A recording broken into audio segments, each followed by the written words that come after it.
In a sensational incident, a woman in Tejpur has alleged that land mafia gangsters tried to bury her alive while trying to bulldoze her house. The incident has been reported from the 5-mile area in Tejpur, where land mafia reportedly tried to occupy the land where the house of the woman is situated and even tried to demolish the house with an excavator.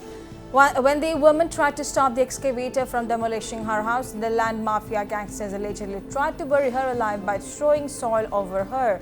The woman has in the meantime filed an FIR at the Borghat police outpost. It has also been alleged that the land mafia has been activated to evict the woman by some of their relatives who want to occupy the plot of land. মই ইয়াত ৰখি আছো মোৰ ওপৰত JCB লগাই দিছে JCB লগাই একদম খুন্দা মাৰি জিসিবি দি মুখ তলত পেলাই দিছে কৈ আছে যে ইয়াক মাৰি পেলা বুলি যে ইয়াত মাটি দি ইয়াত মানে তলত পেলাই দে মাটি দি পেলাই দে পাছত জিসিবি একদম ঠেলি মই মনা কৰি আছো একদম তলত পেলাই মুখ একদম মাটি দি এনেকৈ ওপৰত মাটি পেলাই দিছে